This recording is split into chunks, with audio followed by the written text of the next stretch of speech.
euh, le but, rappelle-moi ton prénom. Alexandre. Alexandre, oui, c'est ça.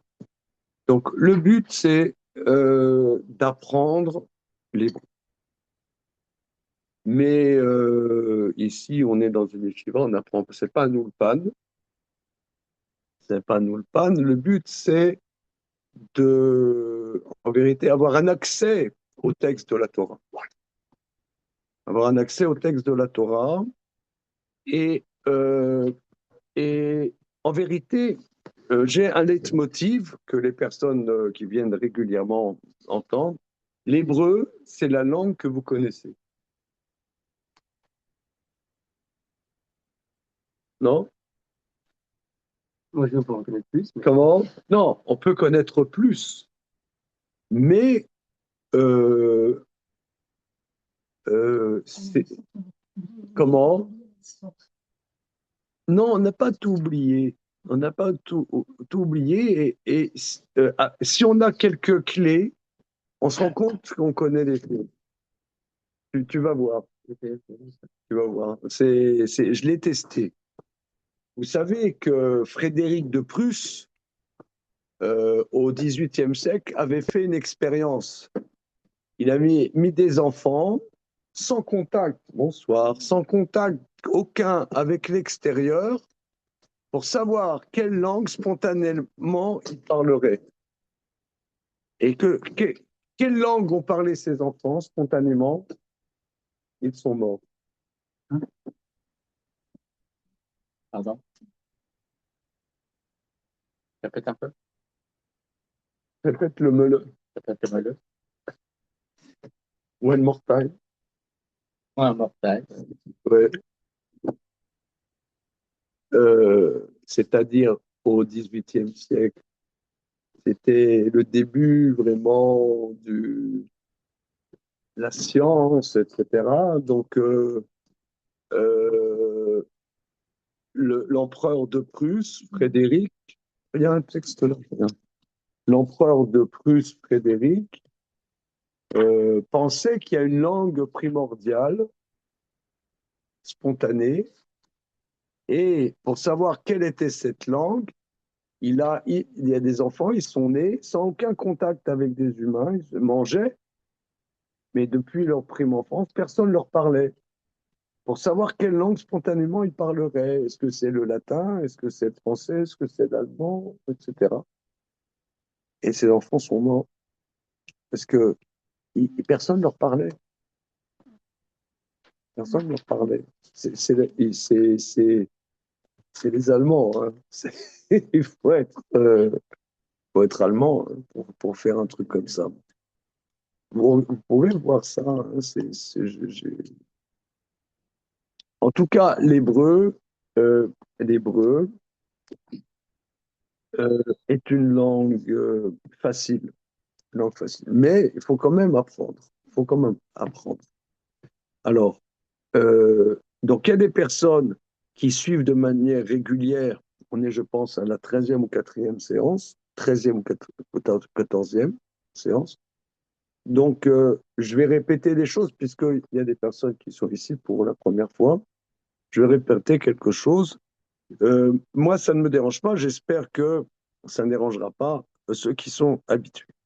Vous savez d'abord que les lettres hébraïques ont des correspondantes en chiffres. Vous savez ça. Maurice, tu sais qu'est-ce que c'est, les correspondances en chiffres? Je ne les connais pas par cœur, mais je sais que la signification. D'accord. Alors, notre but là, c'est, tu sais, Ignacio, l'équivalent en chiffres des lettres. Peut-être la lettre, mais Alors, regardez, je vais écrire au tableau, hein. Je vais écrire au tableau et on prend du papier. Ils arrivent là, ils arrivent comme ça, comme à la télé. Ils croient que c'est Cyril Hanouna, là, les mecs. t'as rien demandé non plus. Hein. Comment? Tu aurais pu le demander. Tu dis, t'as apporté tout ça. Ah bon, nous,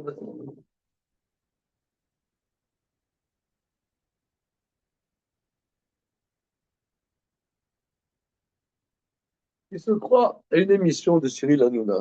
Eh Mais j'ai jamais vu une émission de Cyril Hanouna. C'est bien?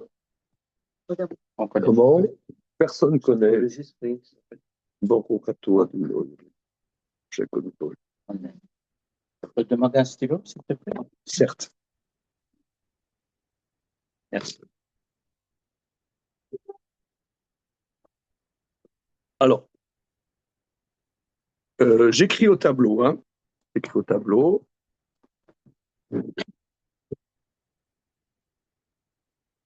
Je vous dis, on est au chapitre Guimel. Hein, au chapitre Guimel. Le chapitre Guimel, c'est le chapitre 3. Yann, vous savez, ça, c'est bon? Ok. Mais bon, je me permets de répéter des fondamentaux. Après, on travaille ensemble, on avance ensemble. Donc, vous avez Aleph. Donc là aussi, il faut apprendre à écrire en cursive. Ignacio, tu sais écrire en cursive? Non, mais je finis par Comment? je finis par me faire. D'accord. Non, c'est important, hein. Alexandre aussi. Ah, j'ai appris, mais c'est longtemps, j'ai oublié. Alors, regarde. Là, jusqu'à la prochaine séance,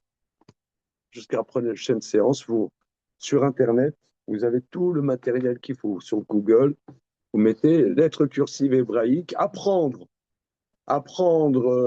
machin, et c'est bon. Alors, tu as Aleph, Bet, Gimel, Dalet, E, Vav, Zaïn, Tret, Tet. Ça, ce sont les unités. Ensuite, tu as les dizaines. Yud, Kaf, Lamed, Mem, Noun, Samer, Aïn, Sé, Sadik. Ça, ce sont les dizaines. Ensuite, tu as les centaines. Kouf, Resh, Shin, Tav. Alors, j'écris. Là, Aleph, c'est 1, 2, 3, 4, 5, 6, 7, 8, 9. Yud, c'est 10. Yud, c'est 10. Hein? Yud, c'est 10. 4, 20, 30, 40, 50, 60, 70, 80, 90. Ouf, je vais chercher un stylo. On met le retard.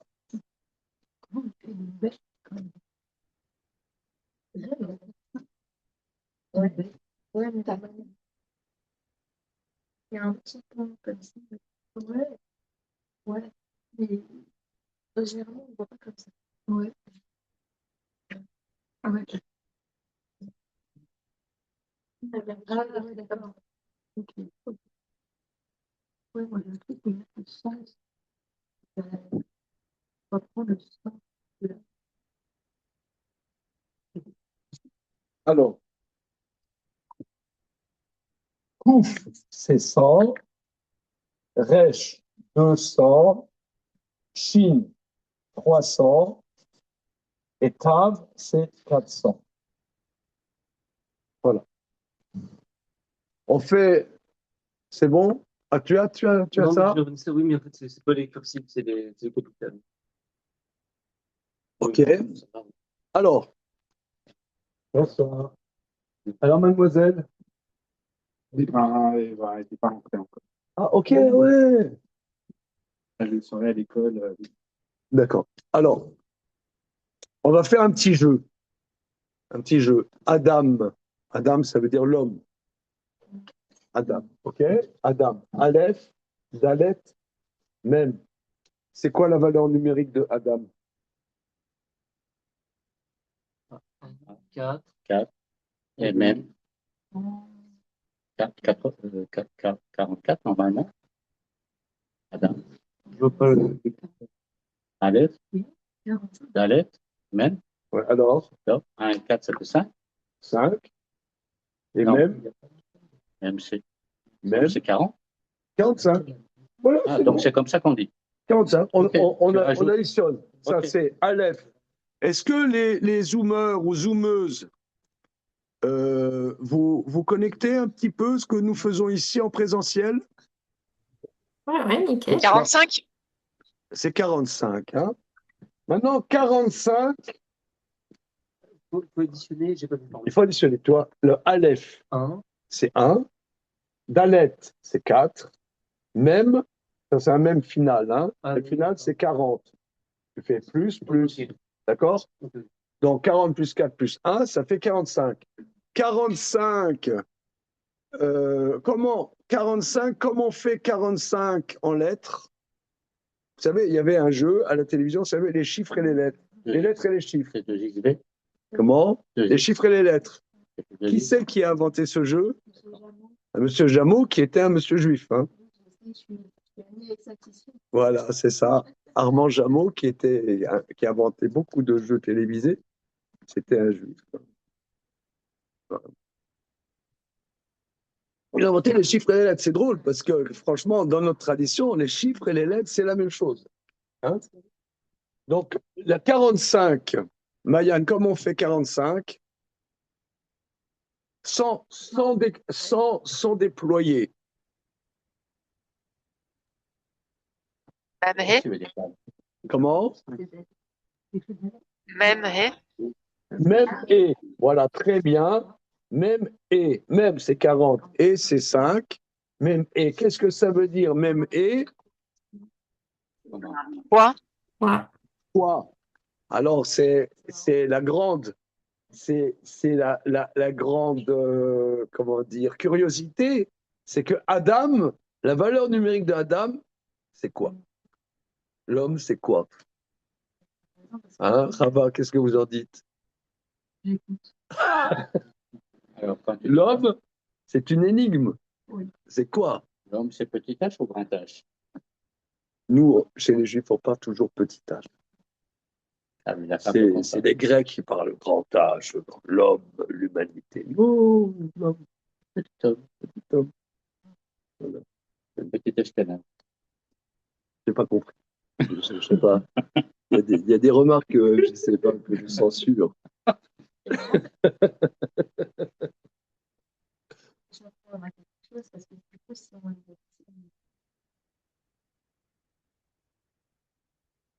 On ajoute un et.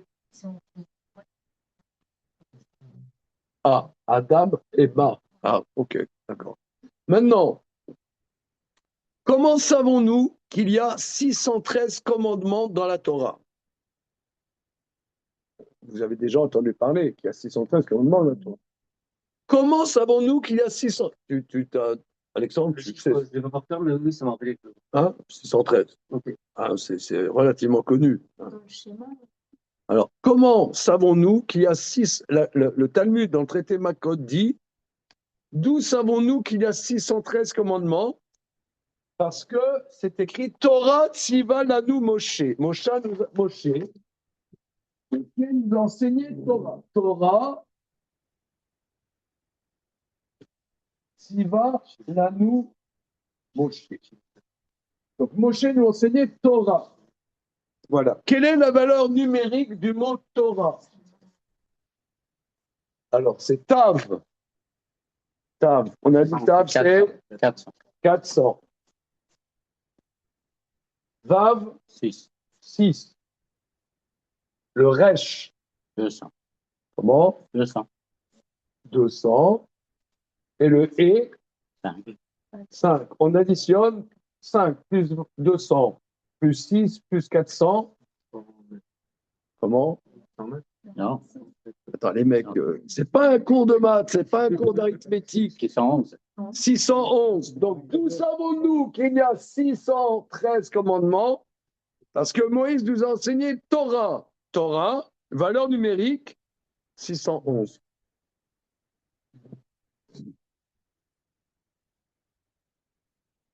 C'est bon? Ah oui.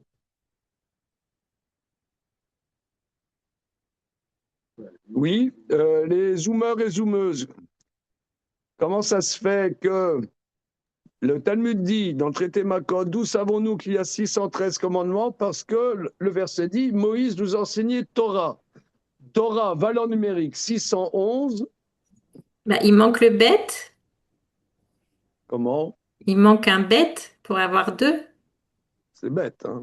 Non, c'est un peu Non, c'est bête, peut-être cette histoire. Batora ou je sais pas. Alors, Non, c'est parce que parce que le peuple en a entendu deux avant que Ah, les deux commandements. ne supporte plus. c'est très très bien, Eric, magnifique. Un bonbon virtuel, un bonbon numérique pour Eric Pérez. Très très bien, effectivement. Eric nous donne la solution, que l'Agmara dit qu'on a entendu au Sinaï directement les deux premiers commandements de Dieu. Je suis l'Éternel ton Dieu et il n'y aura pas d'autre Dieu à ma face. On les a entendus directement de Dieu. Et de Moïse, on a entendu 611. Donc 611, Moïse, Moshe nous a ordonné Torah, plus deux qu'on a entendu de Dieu directement. Donc ça fait 613. Autre chose, et après, on va commencer notre sujet proprement dit. Quelle est la valeur numérique du mot Avraham? Abraham, c'est parti. Aleph, Un, 1 deux, plus 2 plus 200, 200 plus 5, plus 5, et même, même qui est 30. 40. Ah, On pardon, additionne 248. La valeur numérique d'Abraham, c'est 248. Qu'est-ce que ça nous fait, qu'est-ce que ça nous enseigne, ça? 240. Ça me rappelle pas dans le schéma. Les nombres du corps. Le nombre du Très, corps. très bien. Un bonbon effectif pour notre ami Jérémy. Attends, attention, hein. Non, j'espère qu'il y en a encore. C'est les mitzvot Comment? positifs. Les mitzvot positifs. 200, regardez comme c'est extraordinaire. C'est absolument incroyable. C'est-à-dire que Abraham, la valeur numérique, c'est 248. C'est le nombre de commandements positifs. Il y a combien de commandements négatifs? 613 moins 248, ça fait.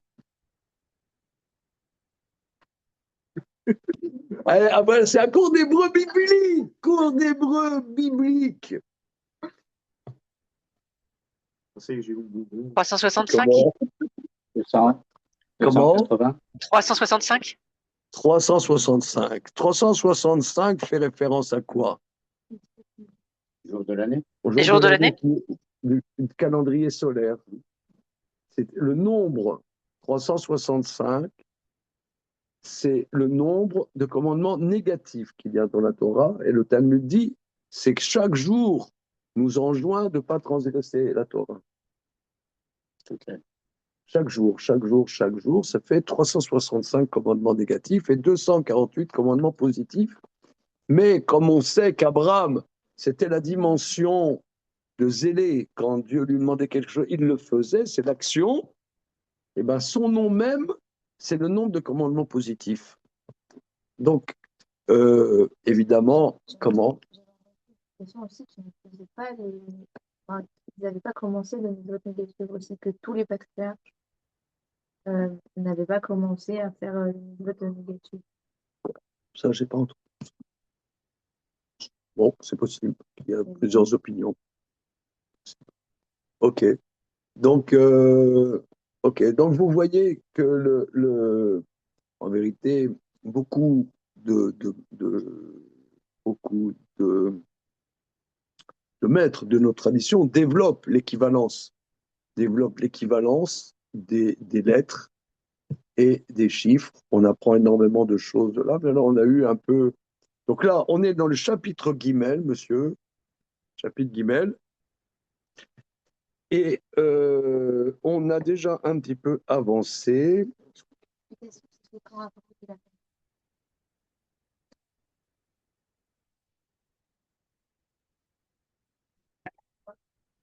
C'est possible.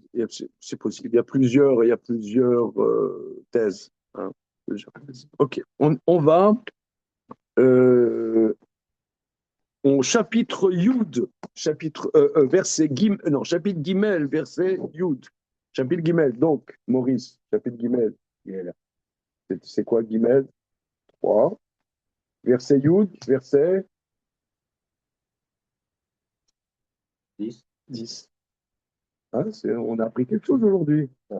J'arrête pas. Hein? Oui, oui. C'est bon, hein, non? C'est exact. C'est bon. Voilà. Bien. C'est bon, Alexandre? Le Gimel, voilà. Un peu pour le Yud, je sais pas. On y va. Il est là. lui. Hein? Ok. Ok, c'est bon. Alors, eh bien, on va commencer. Chacun lit et essaie de traduire. Donc, qu'est-ce qui se passe, hein? Je résumais les chapitres précédents. Moïse était donc le berger du troupeau de son beau-père et il va dans des terres arides avec son troupeau et il voit un buisson avec du feu à l'intérieur du buisson et ce buisson ne se consume pas. Et il y a une voix qui lui dit Moshe, Moshe, et Hachem lui dit je suis le Dieu de ton père, le Dieu de Abraham, le Dieu d'Israël et le Dieu de Jacob, et j'ai vu la souffrance des enfants d'Israël. Voilà, c'est ce qu'on a vu la dernière fois. Non, le verset Yud, Maurice. Oui. Tu lis, tu traduis, et tu expliques. Ve'ata, lecha, eshlachecha, po, ורוצה את עם מבית בני ישראל ממצרים. Voilà. Et toi, Non, Ve'ata. Veata. Et toi? Non. Il y a un Aïn. Et maintenant? Ata. Qui c'est qui a dit maintenant? Ah, Oui, Ariane. Ariane. Ouais. Ata, maintenant, Voilà. ouais.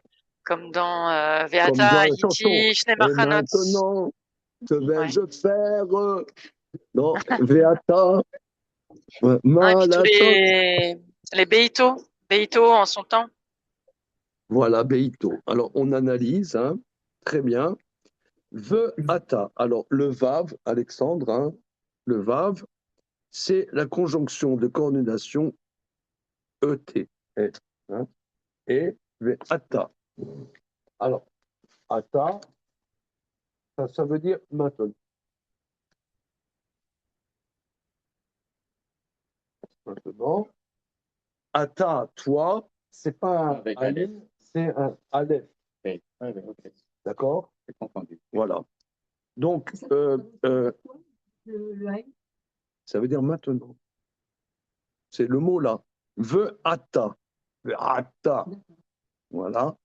Donc, maintenant, comme Ariane Nabet a dit au Zoom, que la racine du mot, c'est et, ayin, tav, qui veut dire l'instant. L'instant. Comment? Et ratson. Ouais. Et, le moment. Ouais. Ouais.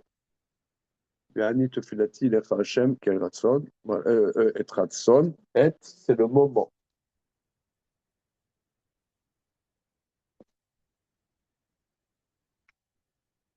Alors, il faudrait creuser parce que le mot et, tav, aleph tav, qui est le signe du complément d'objet direct, et et l'instant, le moment avec un aïn, c'est proche, c'est pas la même chose, mais c'est proche.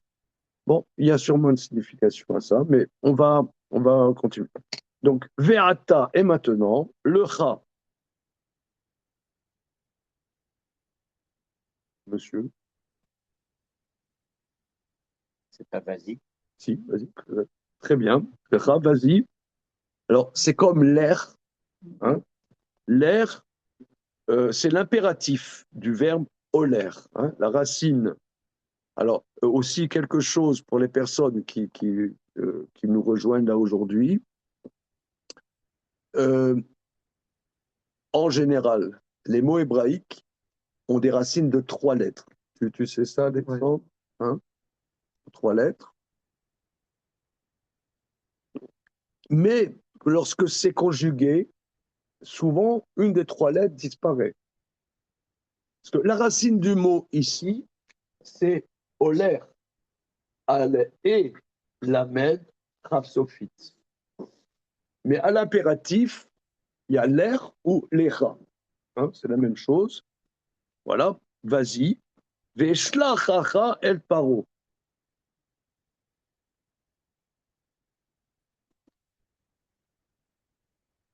Quelle est la racine? Un rapport avec l'histoire. L'ishloach. Ok. Donc la racine, hein, ce que dit Maurice, C'est la racine de quoi, du coup, c'est pas la racine, tu vois, polaire. oler, ça veut dire aller. Ok. Oler, aller. Comme le mot halacha, par exemple. Le mot halacha, qui signifie la loi, et ça signifie aller.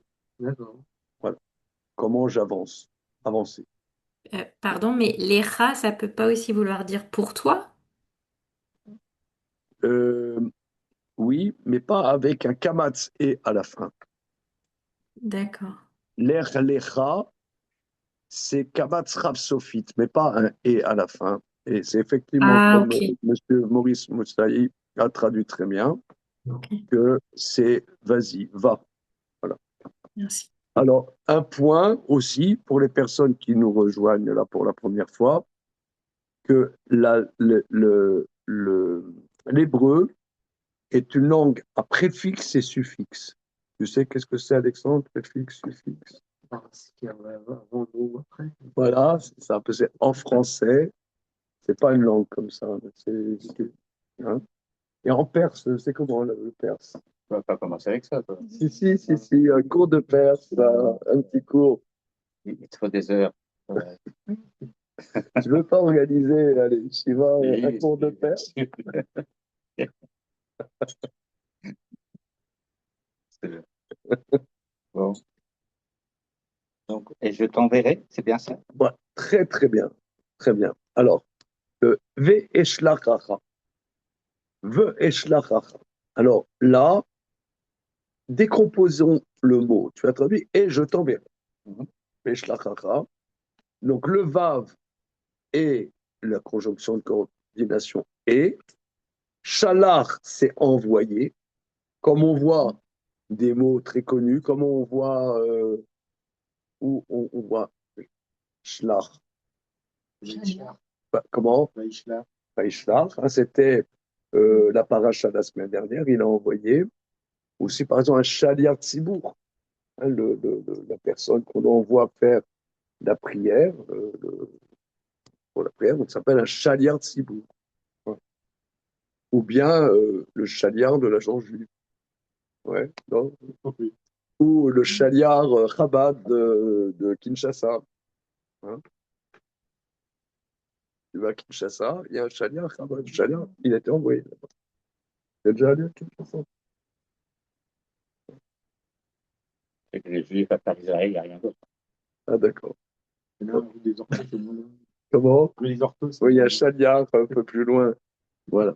Donc, Veshlachara. Donc, alors, analysons. Shalia, Shalar, c'est la racine du mot. Le Aleph est la première personne du singulier du futur. J'enverrai le Raf, Kamatz, Kaf Sophite à la fin, c'est le complément d'objet, toi. Et je t'enverrai. C'est comme tu as très bien traduit. Donc, et maintenant, va, je t'enverrai El Paro. Ça ne veut pas dire de face. La face, c'est le paro. Elle, c'est vers. C'est la destination. Vers. Je Paro. t'enverrai vers Paro. Va, je t'enverrai vers Paro. D'accord. C'est tout. Elle, c'est la destination. Ok. Donc, et maintenant, va, je t'enverrai El Paro vers Paro. Et sortir le béné Israël de l'Égypte. Alors, Ve'otse, Ve'otse et ami ben Israël mitzrayim. Une seconde.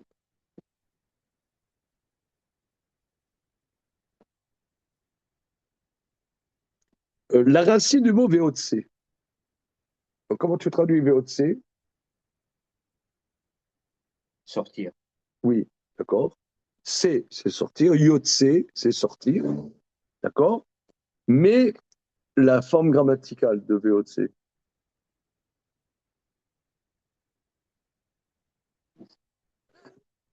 Je suis pas.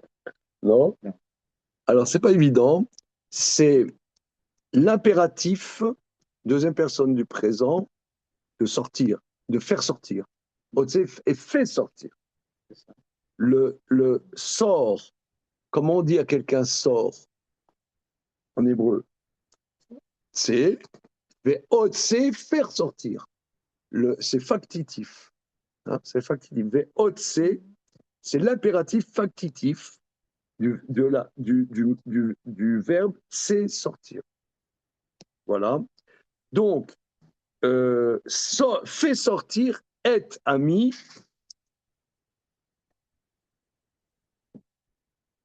Tout béni Israël. Ami, c'est Traduisons précisément.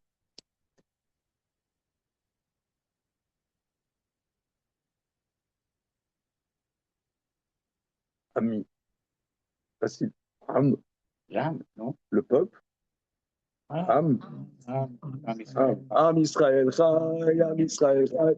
Am Israël, Am Israël, Am Israël, Chai. Voilà. Ok. Am. Fait sortir est complément d'objet. Alors, c'est un mot très important. Je ne sais pas si. Donc, je vois Émilie Sananès, c'est la première fois que vous êtes. Vous connaissez le mot être, le signe du complément d'objet direct? Vous Non. voyez vous avez le verset devant vous. Hein? Oui, oui, je l'ai, je l'ai. Alors je prends. Être ami. Ve'otse, donc va, je t'enverrai chez Pharaon.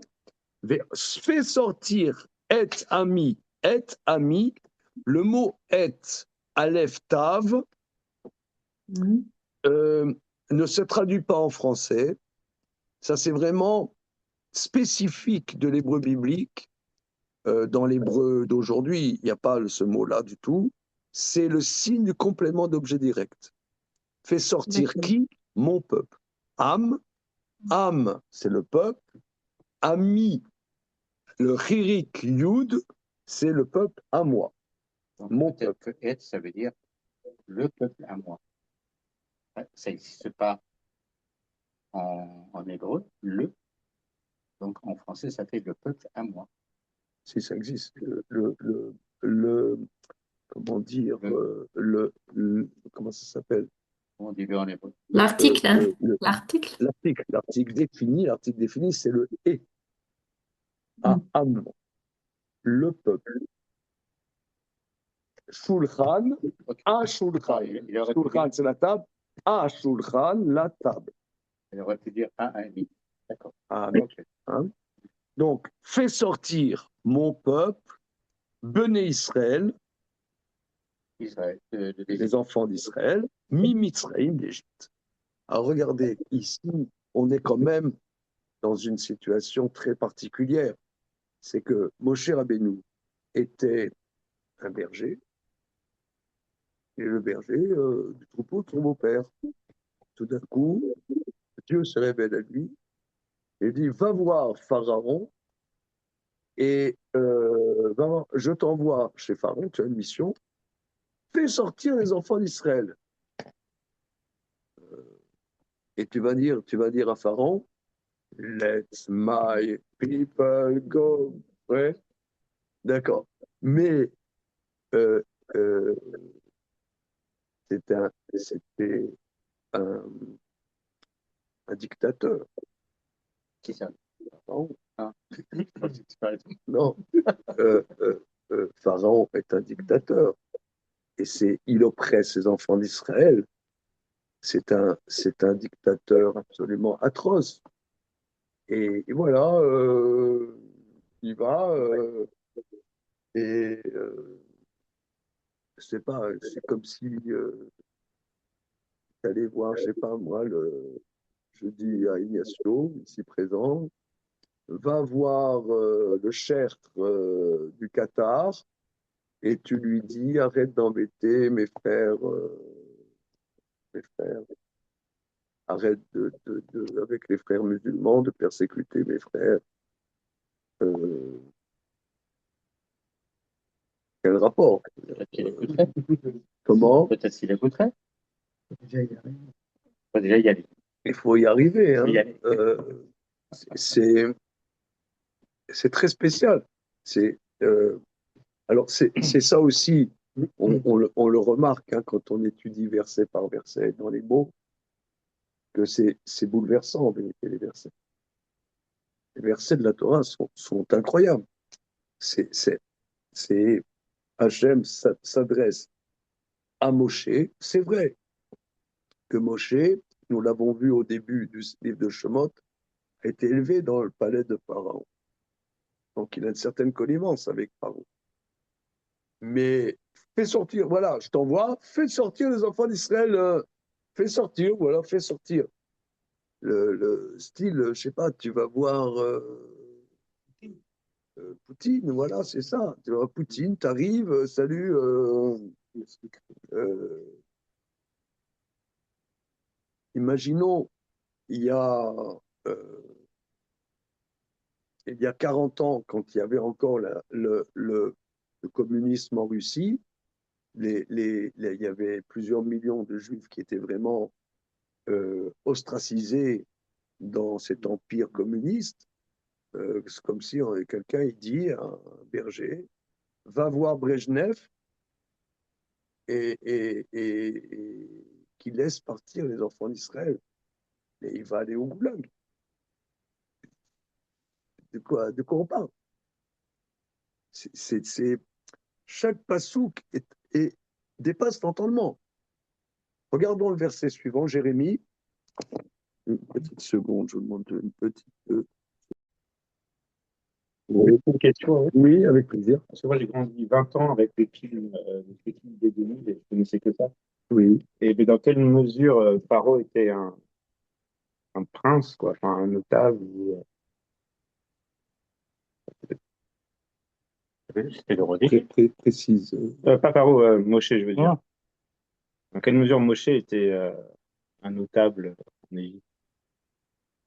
Euh, nous avons vu au début, on a vu au début de Shemot qu'il a été recueilli par la fille de Pharaon. Hein. Bien. Ensuite, il a été nommé intendant du palais, on l'a vu. Et ce jour-là, il est allé voir ce que deviennent ses frères. Et le premier jour, il a tué l'Égyptien. Donc après, il a été poursuivi à mort par la police de Pharaon et il est parti. Il est parti. Donc c'est wanted, en plus de ça. Non, ce n'est pas sa question. Non.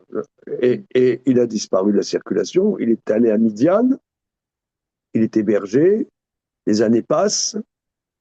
Et maintenant, c'est un berger. Voilà. Alors, j'ai pas compris ta question. Parce que s'il était connu et tout, il a quand même ses entrées.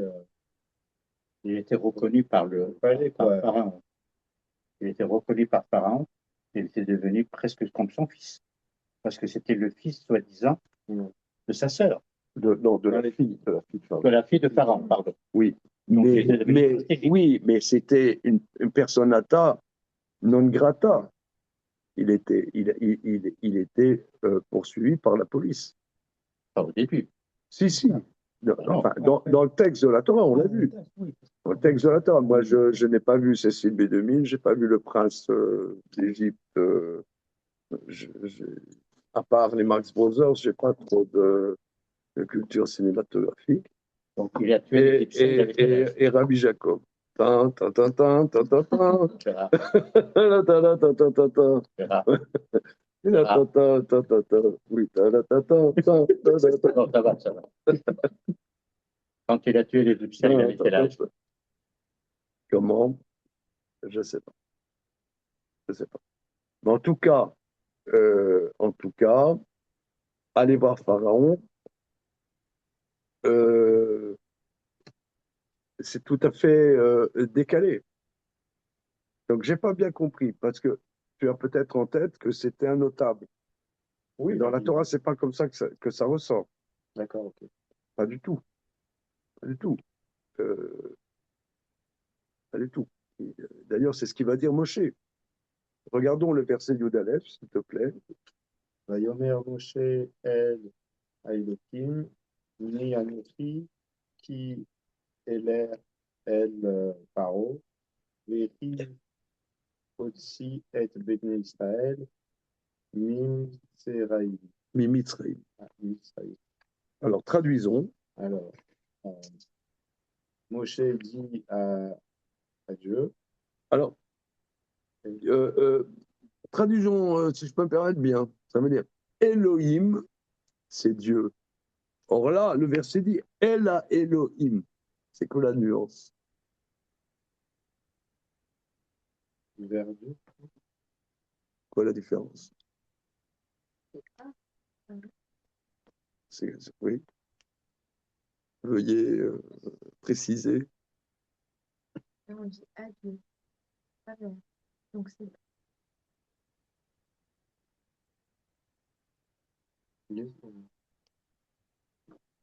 et là,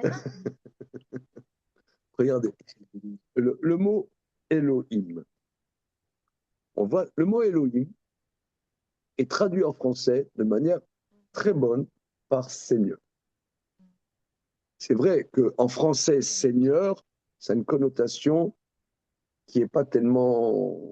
Ne fleure pas bon la Dafina, hein, vous comprenez ce que je veux dire. Seigneur, ça fait un peu, je trouve, encore bien. Mais c'est la très bonne traduction. Par exemple, des fois, on voit le mot Elohim qui ne parle pas de Dieu, mais qui parle des juges ou d'un seigneur, d'un maître. Alors, par, euh, euh, comment dire, par assimilation, le mot Elohim le mot Seigneur, va parler aussi d'Akadosh Baruch Hu. Voilà. Donc c'est Elohim. Elohim. Mais là, le verset dit, Vayomer Moshe Ela Elohim. Ah, avec justement l'article défini, la divinité. Dieu, Moshe a parlé à la divinité, on dirait en français. Hein, voilà. Donc, ce qui est une certaine emphase, hein, pas Elohim, parce que Elohim, il parle à Dieu, c'est une certaine proximité, mais Elohim vers le Dieu, c'est une dimension plus euh, euh, une emphase. Pardon, pourquoi tu dis Elohim? Et- Elohim? Oui, Pourquoi tu dis Elohim, toi? oui, pourquoi? Parce que quand on parle de Dieu, on a un respect et on change un peu le nom pour ne pas dire trop facilement le nom de Dieu. Comme on dit Hachem. Hachem, ça veut dire le nom. C'est pas le nom de Dieu. Mais comme on a un égard, c'est comme, tu vois, par exemple, tu as des potentats. Tu as des potentats euh, antiques. Quelqu'un n'a pas le droit de prononcer le nom de l'empereur. Enfin, en Chine, c'était comme ça. Quelqu'un, il prononce le nom de l'empereur, on lui coupe la tête. Parce que qui suis-je pour prononcer son nom? Donc nous, c'est un peu la même chose. Prononcer le nom de Dieu, Alors, pourquoi quand on prie, on dit Elohim? parce qu'on prie. Parce que c'est dans un contexte De prière. de respect. c'est sur le commandement. Et par exemple, quand on dit Yutke Vavke, hein, Oui. le tétragramme, Hum. On ne prononce pas comme c'est vocalisé. On dit Adoshem.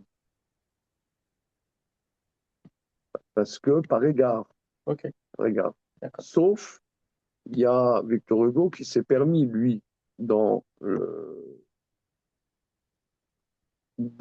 la légende des siècles, de dire le nom de Dieu comme c'est écrit. Mais pas tout le monde est Victor Hugo.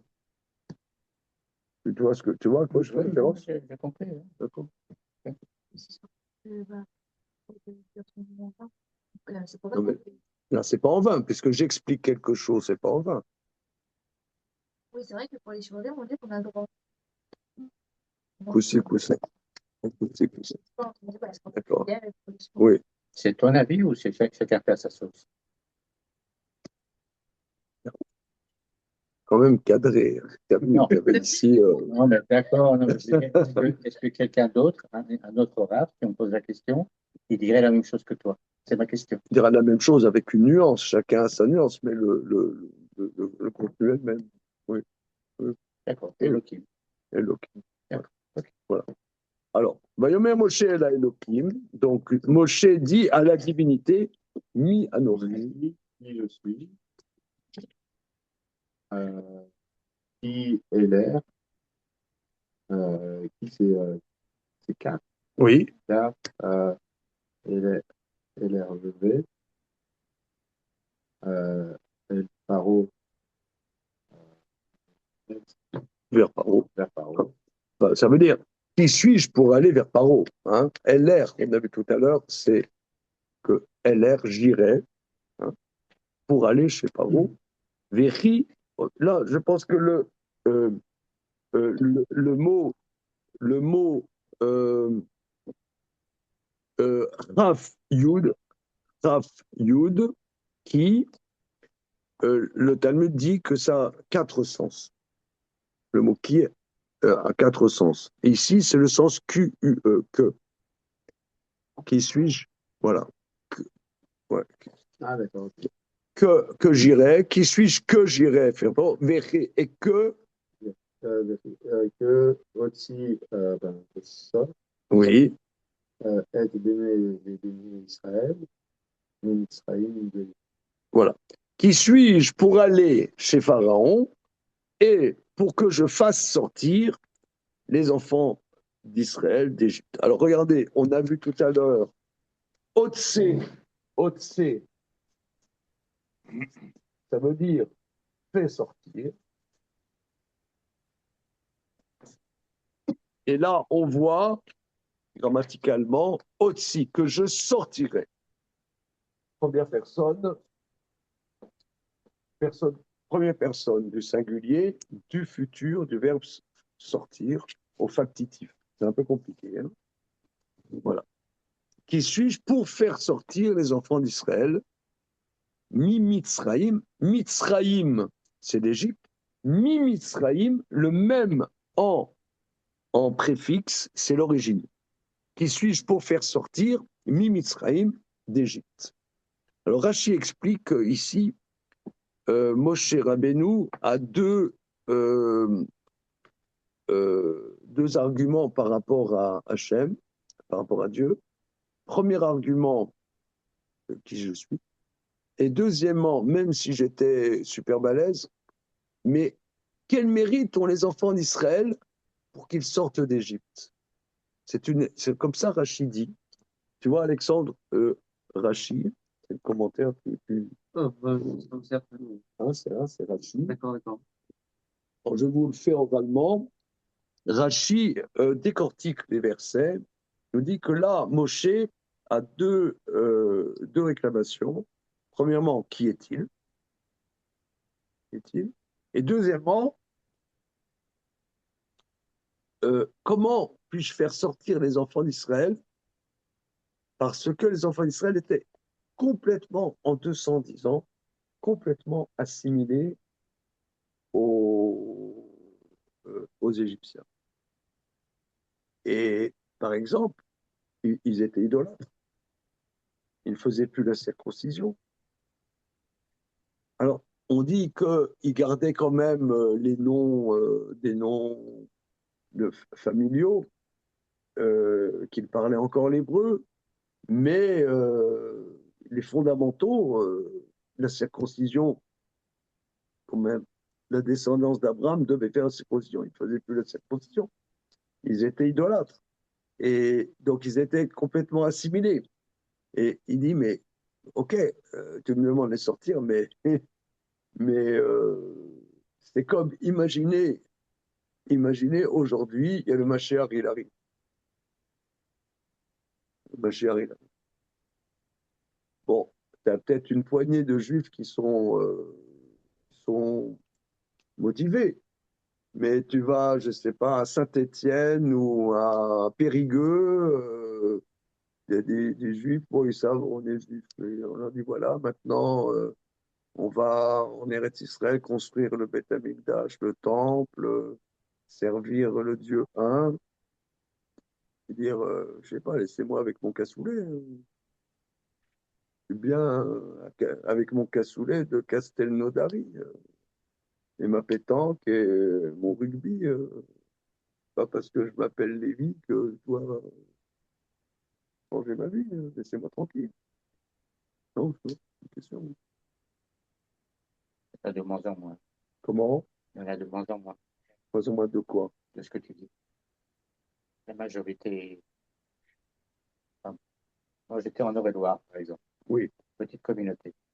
On était 20 familles. Et ben, les 20 familles pratiquaient tout. pratiquer. Oui. Ils n'étaient pas religieux. Ils pratiquaient. Shabbat, Pessah, Rosh Hashanah. Ils faisaient des dons. Donc, j'ai des amis aussi un peu partout au sud, là, ils disent tous la même chose. Il y en a très peu qui sont en dehors complètement de ce que tu racontes. Mais des enfants. Alors là, après, alors là, Je me trompe? là, je suis perplexe. Moi, je vois ma famille. euh, je vois ma famille. euh, il s'est trouvé que du côté de ma mère,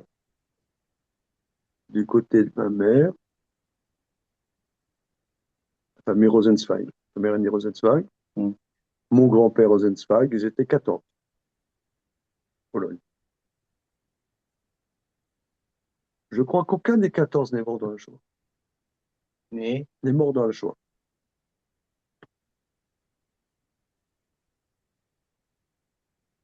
Parce que mon grand-père a fait venir ses frères et sœurs en France, mais pour une raison que j'ignore, aucun des 14 n'est mort dans le Shoah.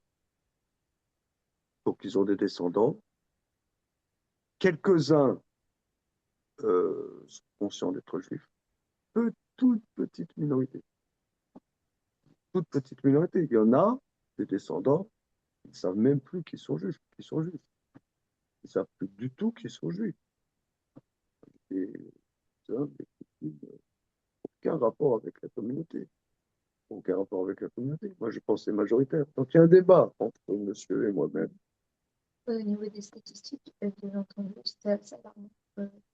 Il y a 40% de juifs qui vont à la synagogue le jour qui pour. Ça a été recensé. mais je ne consiste pas. 40% les juifs de Kippour, sachant qu'il y en a beaucoup de juifs de Kippour, on sait que c'est juste, il y en a qui sont appelés les juifs de Kippour. tout à fait. Ouais, d'accord. Donc 40%, c'est pas énorme. Et on est en France, parce qu'on dit que quand même on a gardé nos malheurs. Comparé aux États-Unis, c'est très bien. Oui, aux États-Unis. Alors, Généralement, lorsqu'ils sont pas pratiquants, ils vont switcher vers les libéraux. Ouais, puis après, les enfants, ils sont. aux États-Unis, c'est les libéraux. En France, il y a peu de libéraux. Ouais, mais oui, oui. mais donc, en Égypte, c'est un peu ça, si je peux me permettre. Donc là, je vais aller voir les enfants d'Israël. Ça sert à quoi? Mais regardez, à part ça, imaginons, cher Maurice, que Dieu te parle. Il me parle. Hein. Non, mais non, tu te parles. Ça ne me fait pas de problème. Oui. Mais qui te disent, Ah. Va rassembler tous les enfants d'Israël, En tous les Iran. enfants d'Israël de France, ouais, donc tout disséminés partout, et on va sortir de France pour recevoir la Torah et machin bidule. Moi, si Dieu me le dit, je dis, bon, ok, et Dieu, il ne s'est pas trompé de casting. Moi, je trouve qu'il s'est trompé de casting. Je trouve que c'est trompé de casting, mais je ne vais pas commencer à dire le créateur, le Boréolam, qui a créé les Ouistiti, les orang-outans, les affreux reptiles, les mignons moutons blancs, il s'adresse à moi. Il a dû réfléchir avant de le faire. Joël Mergui. Comment? Au moins, Joël Mergui. Voilà, Dieu a dû réfléchir avant de le faire. Bon, moi, je trouve qu'il s'est trompé de casting. Mais bon, s'il me le demande, ok, boss. Moshe, il dit, non, ça, c'est trop. Non, mais, regarde, c'est incroyable. Incroyable. Et je suis- Mais quel est ton interlocuteur?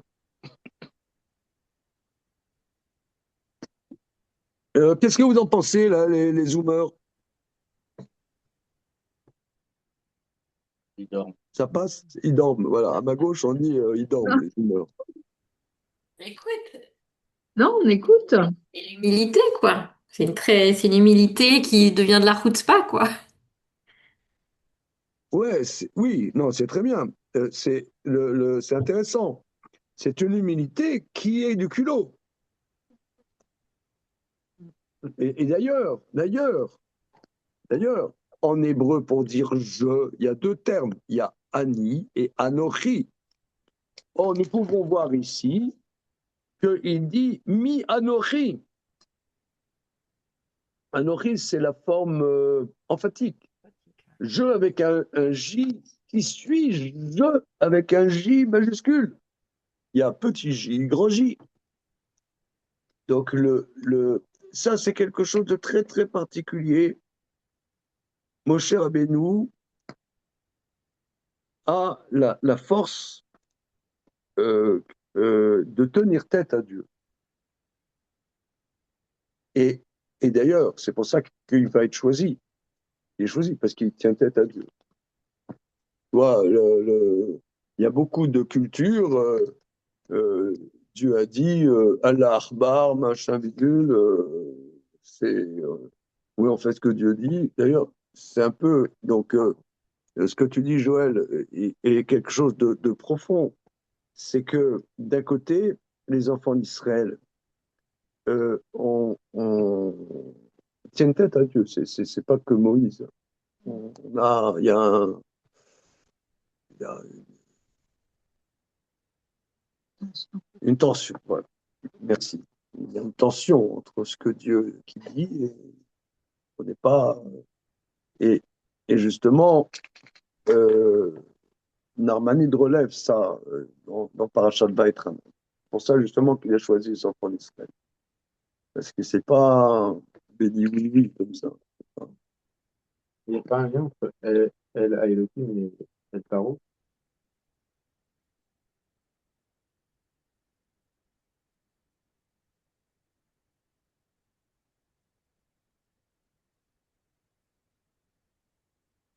Je sais pas. Je sais pas. Alors, regardons le verset Yud Bet, Ignacio.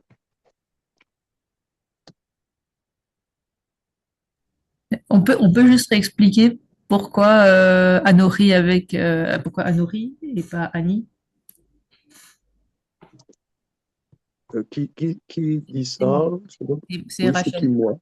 C'est Rachel. Ah, Rachel Roy? Oui. Oui. Une seconde.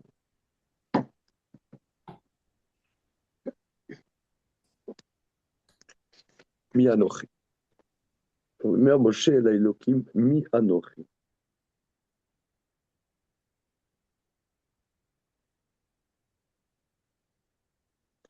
Rashi traduit Mi Anochi.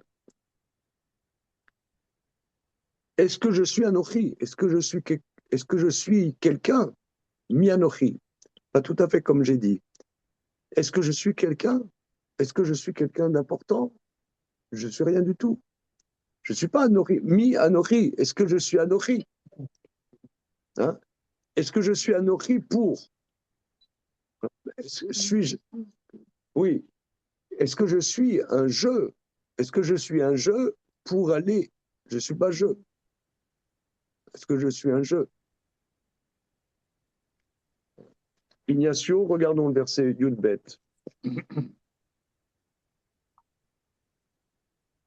Vayomer qui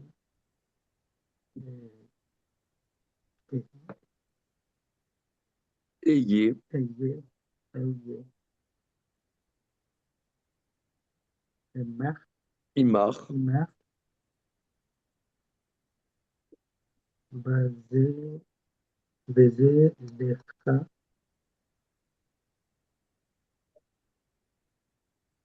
aot i anochi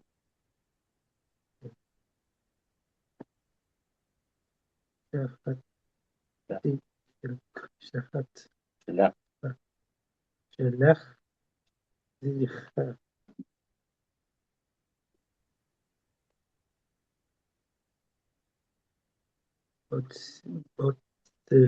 botseyacha et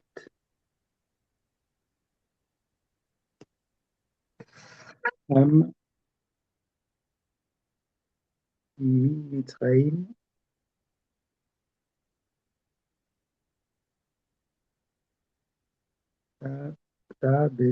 tabedum et Elohim el Al, al ar azé Azé. Très bien. Très bien. Bon, alors là, c'est un verset vraiment. La syntaxe de ce verset est difficile. On va essayer de se débrouiller. Très bien, Ignacio. Donc, je vais essayer de traduire, hein, parce que c'est un peu, c'est coton. Hein. Donc, Vayomer, il dit. Alors, analysons le mot Vayomer.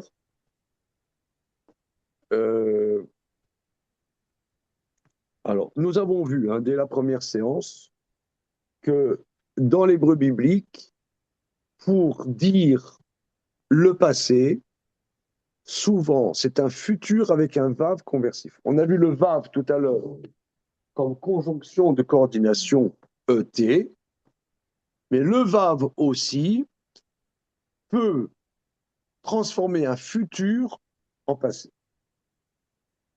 Omer, c'est dire, va yomer, il dira, va yomer, il a dit.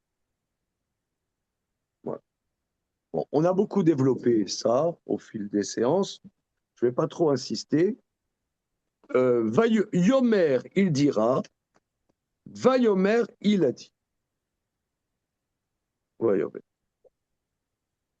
Il dit, donc c'est qui? C'est Dieu, qui ayez imar. Alors, le verbe être,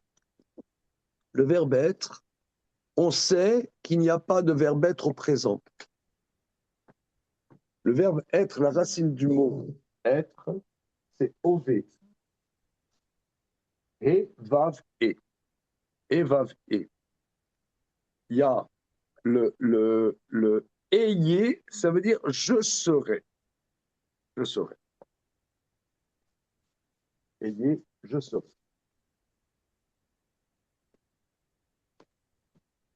Vayomer, donc Dieu répond. Vayomer, qui ayez, je serai. Le aleph, c'est le signe ici.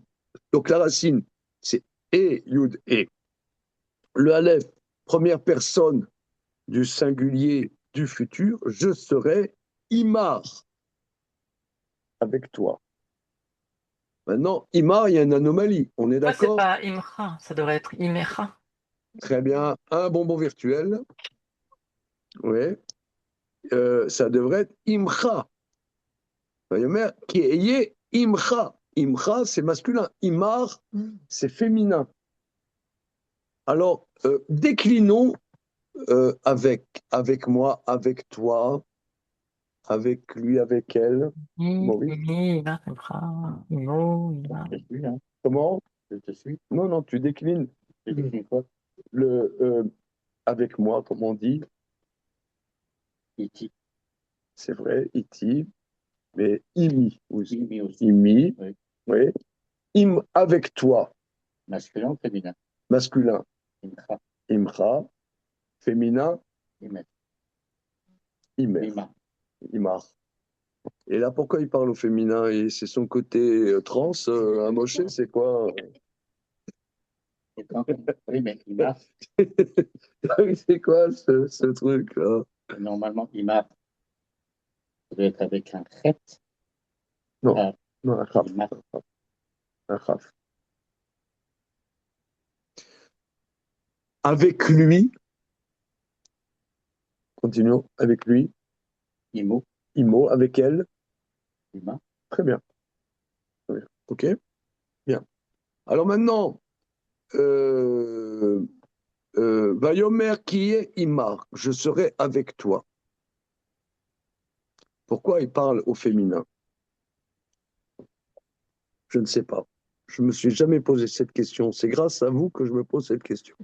Moi, on m'avait déjà répondu que le fait que Imar ce soit féminin et Imra masculin, c'était pas forcément fixé comme ça à l'époque de la Torah. Parce que il À y a des l'époque, petits, ouais, que c'était pas toujours le féminin à cette époque-là, Imar. Mais, Bizarrios, hein. Gérard, comment tu écris Imar et Imra? Alors, Vas-y. c'est la même chose, sauf Voilà. non, non, non, non, non, non, non, non, non, non, non, votre honneur. Le Imra, tu as un shva sous le même et un kamat sous le chaf sophite. Et là, c'est le contraire. Tu as le kamat sous le même et le shva sous le chaf sophite. C'est à l'inverse.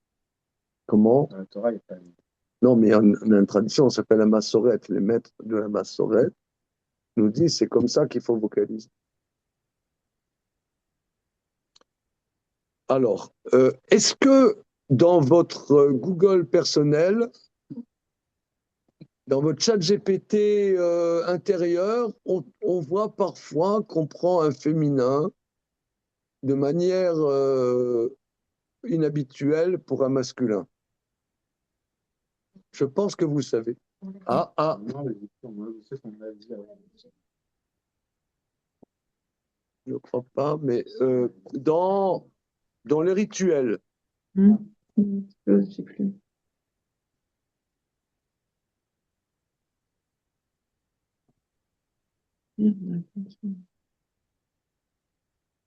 nous, Personne ne sait à part toi. comment? Personne ne sait à part toi. Non, vous le savez. Ah bon? Vas-y. Si, si. Eliaou Shlouch, où voit-on dans la vie juive, dans le rituel de la vie juive, un moment de l'année, on parle à quelqu'un de masculin au féminin?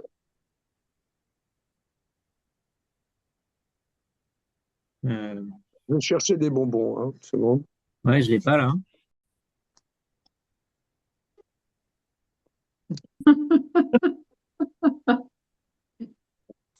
Alors, je répète.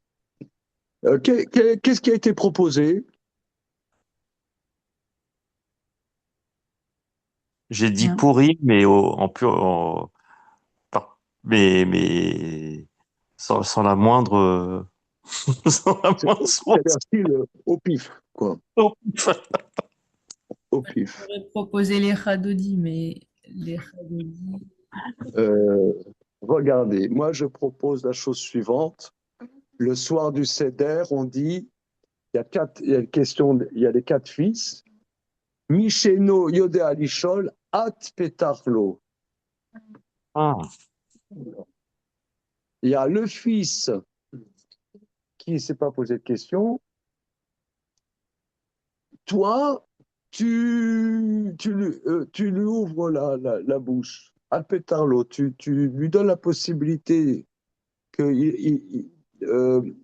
tu commences à lui parler, à lui expliquer. On dit hâte au féminin. Et on ne comprend pas pourquoi. Pourquoi tu me parles au féminin, toi? Alors, les commentateurs disent très simplement, qu'est-ce qu'ils disent là-dessus, Ad Petarlo? La famille Albert, je pense que C'est vous la avez déjà. maman, parce que c'est la maman qui doit. Faut lui parler comme une mère à son enfant. Ouais, il faut lui parler La douceur. doucement, pas lui rentrer dans le chou, comme je fais d'habitude. Il faut lui parler C'est la mère doucement. qui transmet. Oui, mais là, le monsieur, le monsieur, donc, un bonbon quand même pour Joël, un peu. Donc, voilà. Je me Donc, rattrape, il y a hein. Eric Pérez, hein, voilà. C'est une étude zéro calorie. Hein. alors, à Pétarlot, donc on voit que là, on dirait que Dieu parle, je serai avec toi. C'est-à-dire, ça va pas se faire violemment avec toi au féminin. Hein. Je serai avec toi de manière douce. De manière douce, ça va pas être violent, quoi. Avec une femme. Voilà. Comme, voilà. Pas de manière guerrière. Pas de manière guerrière. Ça sort du texte. C'est bon. Ça sort du texte. Hein. Mais vous voyez que c'est vraiment la vertu d'étudier mot à mot et en faisant attention vraiment aux formes grammaticales, ça ouvre la réflexion. Car je serai avec toi. Zé, ça veut dire quoi, zé? Ceci, hein, ceci. Zé, lecha, ceci, lecha, sera, et pour toi, à hot, un signe. Hot, c'est un signe.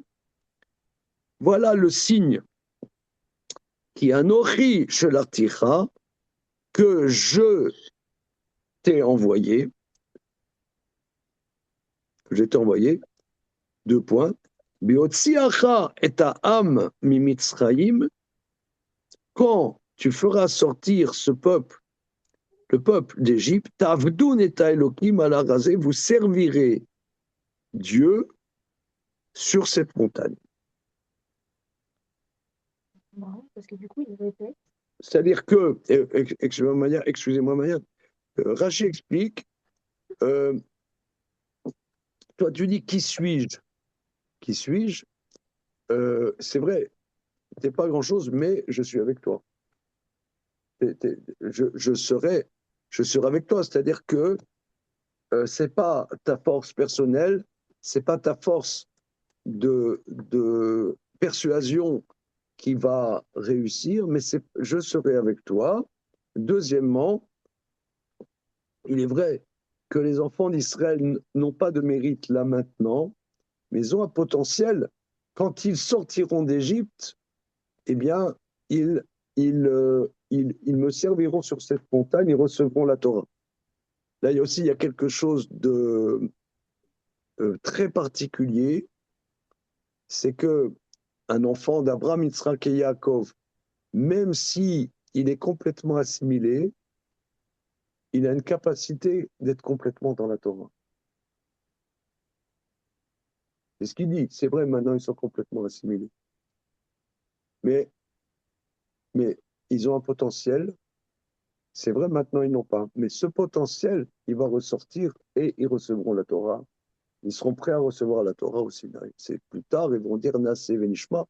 On est d'accord de recevoir la Torah. Donc, il y a eu un bouleversement qui est très particulier, une capacité chez les enfants d'Israël qui a priori ne se trouve pas chez les non-juifs, qui se trouve pas chez les non-juifs, à la fois d'être déconnecté et de se connecter, véritablement, pas à peu près, vraiment. C'est ce qu'il dit. Donc le signe que ça va réussir, c'est que c'est vrai, ils n'ont pas de mérite maintenant, mais ils vont me servir sur cette montagne complètement plus tard. C'est un potentiel. On ne pourrait pas dire la même chose d'aujourd'hui, c'est-à-dire ils sont assimilés, ils sont éloignés, et qu'on viendra Mashiach, ils seront là. Voilà. Et d'ailleurs, il y a un prophète qui dit, de non-juifs, je sortirai des Kohanim au temple. Pourquoi? Parce qu'il y en a, ils croient qu'ils sont goy, en vérité, ils sont Kohen, et ils serviront au temple. Ils croient, eux, qu'ils sont goy, mais en vérité, ce sont des Kohanim qui serviront au temple. Je te pose une question. J'ai peur. Comment tu traduis Naaseh Vaishnu? On y arrivera. Ah, pardon. On y arrivera. Non. Bien. Ah, c'est l'école ici, attention. On arrive à quand? Quand on y arrivera. Alors, on vient de faire verset Yud Bet, donc je me suis permis de traduire. Maintenant, Mayan, s'il vous plaît, verset Yud Kibel. ויאמר משה אל האלוקים, הנה אנוכי בא אל בני ישראל ואמרתי להם אלוהי אבותיכם שלחני עליכם ואמרו לי מה שמעו מה אומר עליהם. Et Moshe a dit à Dieu, voici je... Alors, si je peux me permettre, vous avez traduit et Moshe et a dit avec Moshe a dit tout court. Moshe a dit tout court. Il n'y a pas de conjonction, de coordination, hein, puisque le vav fait partie du verbe. Hein. Ouais. Ina anochi ba, voici je vais. Oui. Vers les Ben Israël, et je leur dirai, le Dieu de vos pères m'a envoyé vers vous, et ils me diront, quel est son nom? Que leur dirai-je? Très bien. Donc, Moshe dit à la divinité.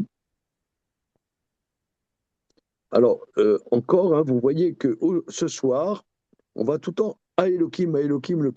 Ce qui n'est pas fréquent dans la Torah. Hein. Souvent, c'est Elohim.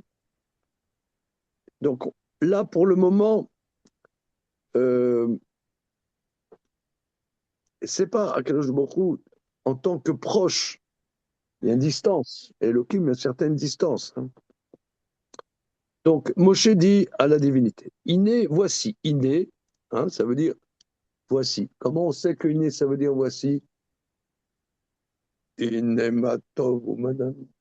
Voilà, Iné, voici. Ah non, voici, Ani, Anochiba, je viens, El Ben Israël, Israël, va marti lahem, je leur dirai, Amarti.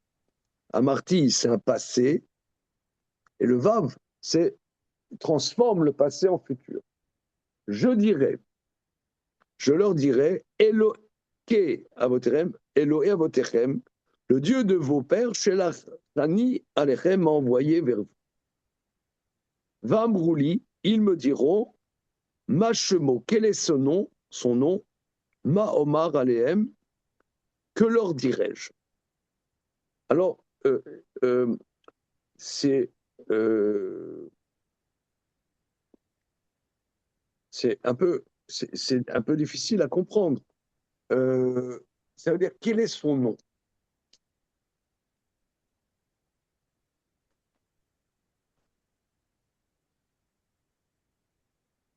Le nom, c'est la manière dont on aborde la chose. Par exemple, le nom signifie quelque chose. Oui. Vous voyez, par exemple, Noé a eu 3 fils. Shem, Ham, Yafet. Shem, Sem en français. Voilà. C'est la partie de l'humanité qui est porteuse de signification. Shem, c'est la signification. Le nom, c'est pas la chose elle-même, mais c'est la relation qu'on a. Par exemple, quand je dis Ignacio, c'est la manière dont moi, je tente une relation avec toi. Mais toi, ça n'est que ton nom. Peut-être que c'est plus que ton nom. Voilà.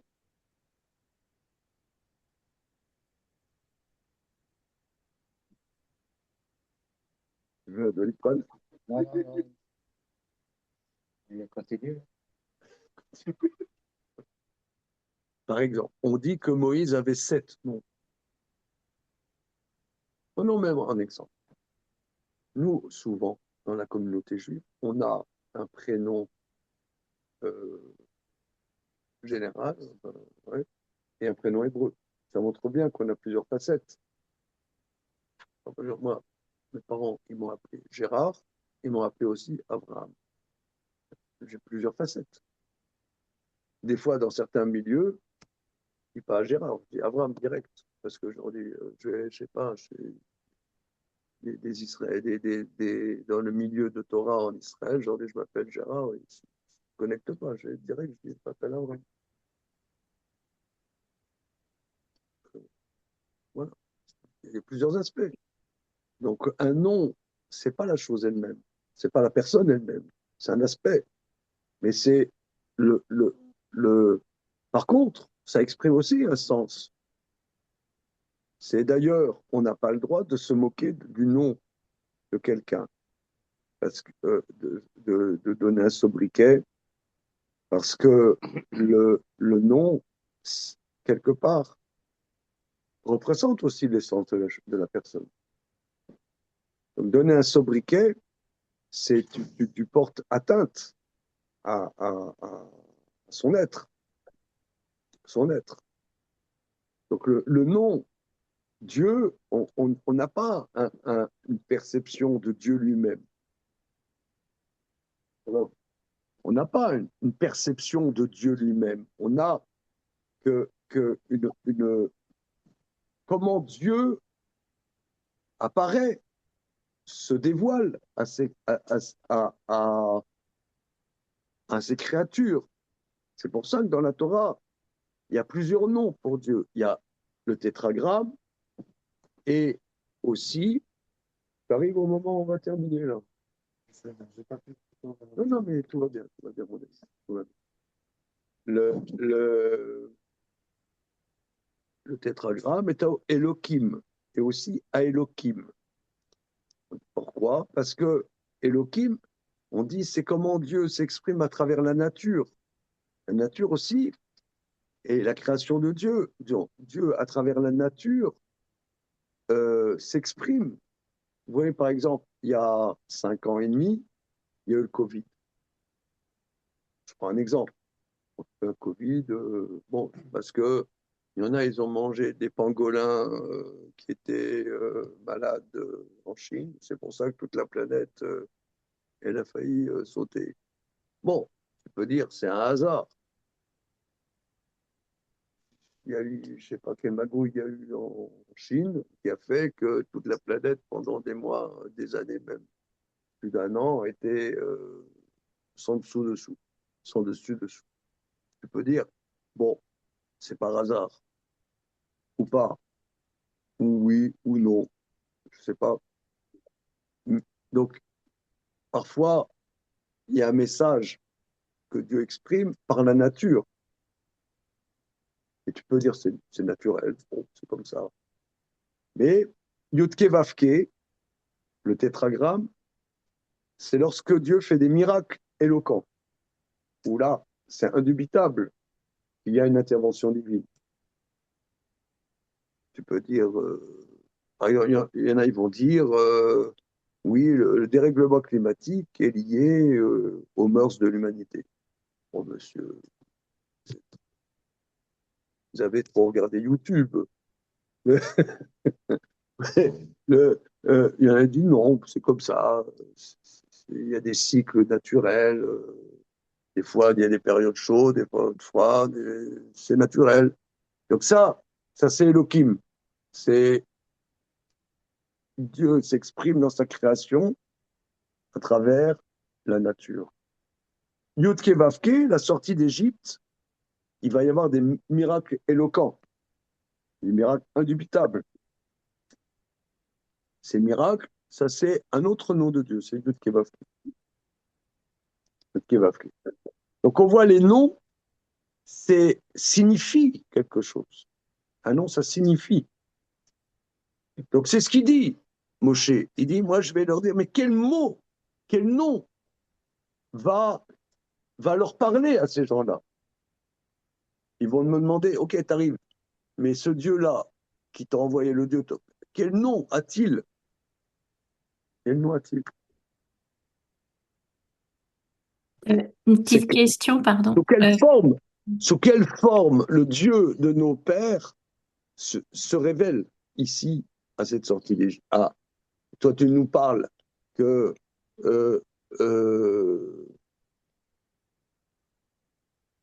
Dieu, il ne dit pas pour vous sortir, mais le Dieu de vos pères m'a envoyé à vous. Mais ce Dieu, comment il s'exprime par rapport à nous? Quelle relation? Quel est son nom? Quel est son nom? Donc ça, c'est très très important que le nom représente la chose, mais c'est pas la chose elle-même. Pas la chose elle-même. Ça, il faut méditer. Hein. Comment dire en français, au nom de quoi? Non, mais par exemple, voilà. Par exemple, je dis salut Jérémy. Je tourne la tête. Jérémy, c'est ma relation avec toi. Et toi, c'est pas que ton nom, tu vois. C'est un moyen d'avoir une relation avec toi. Non, monsieur. Non, je sais pas, demande l'avis des autres. Quoi, ça passe pas. Pourquoi il y a une différence entre Gérard et Abraham? C'est sûr. Bon. Pas la même porte d'entrée, quoi. Pas la même porte d'entrée. Ça fait pas écho en moi de la même manière. C'est sûr. Hein? N'est-ce pas? Hein, vous avez vous aussi, vous avez un nom en français, un nom en hébreu. Ça résonne pas le même aspect en nous. Comment? Il donnera un nom à certaines personnes et à d'autres notre nom, en fonction aussi de la relation. La relation. T'as des gens, ils ont des noms d'artistes. Ils ont des noms d'artistes.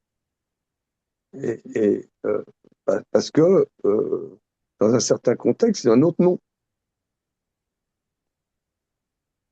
Je connais quelqu'un qui a probablement donné un artiste avant. Enfin, je connais quelqu'un qui a été artiste et il a fait ça.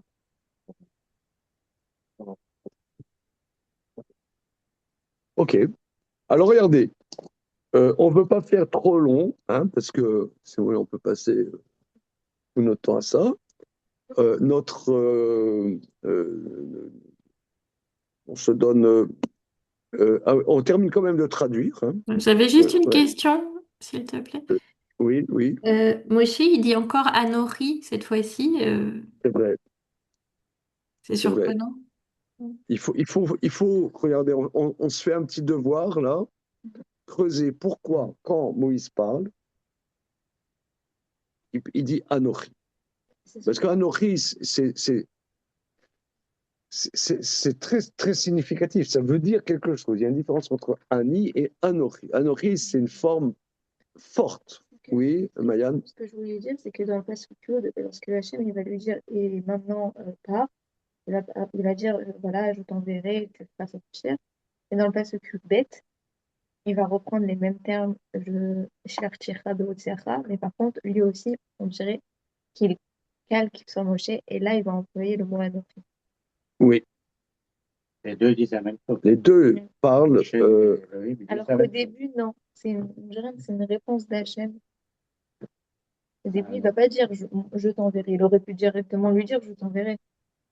Là, il va lui faire comprendre que ce n'est pas lui le Anochi, mais je pense remettre à sa place. Oui, à sa place. Le mettre à sa place. Oui, je reprends ce que dit Mayan. Je reprends, c'est que qui suis-je pour faire sortir qu'Anochi? Et Dieu lui dit non, c'est moi, c'est moi le Anochi, c'est pas toi. Donc on voit que Moshe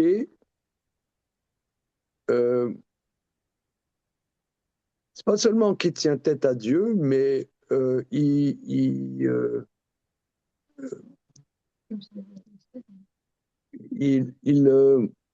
il assume sa dimension humaine,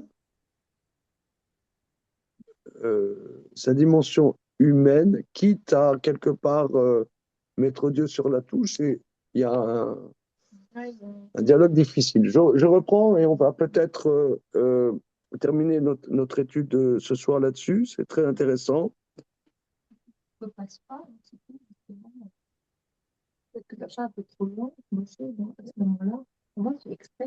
C'est-à-dire qu'il y a cette musique de baptisme. Vous voyez, mais ça, c'est très significatif en vérité de notre tradition. Que notre tradition, et c'est pour ça que des raisons peut-être que il y a des fois des gens qui ont pas tellement de sympathie pour notre peuple, parce qu'ils n'arrivent pas très bien à comprendre comment ça marche. Parce que tu parles avec des musulmans pieux, hein, ça vous arrive? Oui. Voilà. Il y a, disons, islamistes entre guillemets. Oui. Pour eux, c'est Dieu superstar. Mais Dieu, le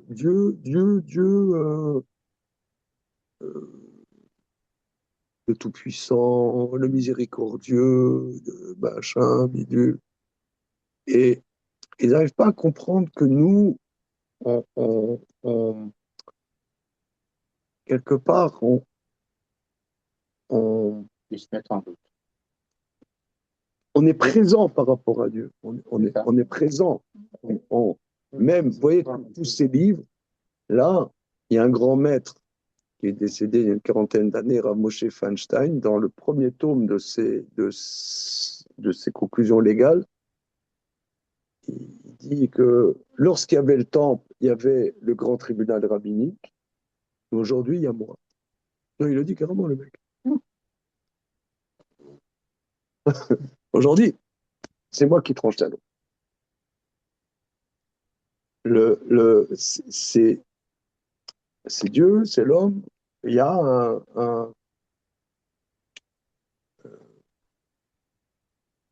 notre manière de servir Hachem, servir Dieu, et d'assumer complètement notre dimension humaine.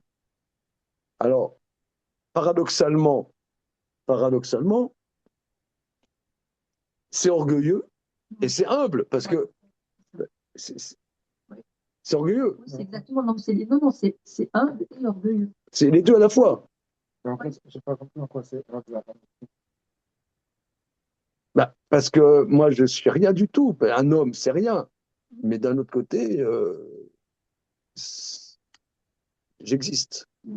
C'est un paradoxe. Je suis un créateur.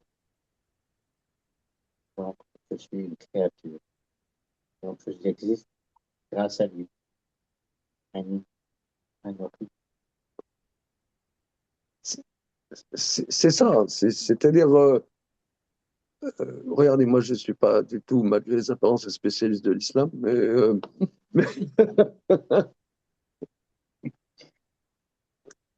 mais par exemple, il y a des fêtes, quand il y a le Ramadan, hein, il y a des fêtes le soir, etc. Il y a le Aïd Erbir. Comment ça se prononce? Comment? Voilà, tu prononces mieux que moi. Donc, c'est des fêtes, il y a des fêtes. Mais nous, dans notre tradition, par exemple, ils ont le vendredi. Mais c'est pas, si je ne m'abuse, un jour festif. Enfin, c'est pas un jour festif. Un jour où il y a plus de prières, etc. Machin. C'est pas un jour festif. Mais nous, la plus grande fête de l'année, elle est toutes les semaines. C'est quand même balèze, quoi. Nous, le réveillon, c'est toutes les semaines. pour le bonheur des cardiologues. Mais, bah ouais, c'est une maladie, on ne digère pas toujours bien, ou ça encombre un peu les. Non? Normalement, on mange bien, mais on picole trop.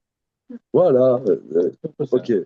Bon, alors, tout ça pour dire que ça veut dire que c'est en existant en tant qu'homme, en tant qu'humain, que on, on peut témoigner d'Akadosh Baruch Hu. Ouais. Donc il y a un paradoxe. Hein. Il y a un paradoxe. Pourquoi? Moi, c'est le questionnement, c'est une seule personne, enfin, l'être humain est une personne à pouvoir questionner. Au final, voilà, peut-être que j'aime, du coup, voilà pourquoi il choisit Israël, parce que sinon, les seuls puissent questionner. Et donc, Moshe, il veut rechercher cette présence et ce questionnement. Voilà. Et regardez en bas, on peut, là, là, on commence. Mais je reprends ce que vous dites, Mayan. Il y a un monsieur qui est décédé il y a une petite année. C'est Claude Rivlin. Claude Rivlin, que j'ai bien connu, je pourrais dire. On était amis. Il y a qui était un monsieur éminent. Claude Rivlin. Oui, c'est ça. Il est décédé il y a 2 ans. Non, il y a 10 mois. Combien? Il y a 10 mois. 10 mois, pardon. Environ. Hein. 11 mois peut-être. Bon, je l'ai bien connu, on s'aimait bien. Pas toujours d'accord, mais on s'aimait beaucoup. Quand j'enseignais, enfin il y a peut-être 25 ans, il m'a donné un conseil. Quand tu fais le titre d'un cours, il faut que tu exprimes une question. Ah, voilà, nous allons voir, qu'est-ce que c'est? Nous allons voir un cours sur Hanouka. Non, mais qu'est-ce que Hanouka? Voilà. C'est une question. Un cours, c'est une question. Ok, on s'arrête là-dessus. Je vous remercie beaucoup parce que grâce à cette étude, vous allez me dire, ouais, je fais des cours débutants, etc. Mais grâce à ça, on découvre vraiment, là par exemple, ce dialogue avec le Hanochi et le féminin. J'avais porté mon attention à ça. Bien, merci. Zach, merci. Alors regardez, attention, l'heure est grave. La semaine prochaine, c'est Hanouka. Alors, moi, je suis pour faire l'étude, mais il faut qu'il y ait des copains. Si je suis tout seul et vous mangez les beignets dans votre coin, c'est bon Ignacio, c'est bon la semaine prochaine? Mayan? Comment? Bon, on verra ça, on fera le point. OK? Il y a des beignets? Ah ben... Mais on amènera des beignets. Ah bah voilà. Voilà, et les humeurs, ils vont venir là. Avec du whisky? Toujours. Ah bah voilà, c'est parfait. Bien, Shabbat Shalom, merci à vous. Merci beaucoup. Merci. Merci.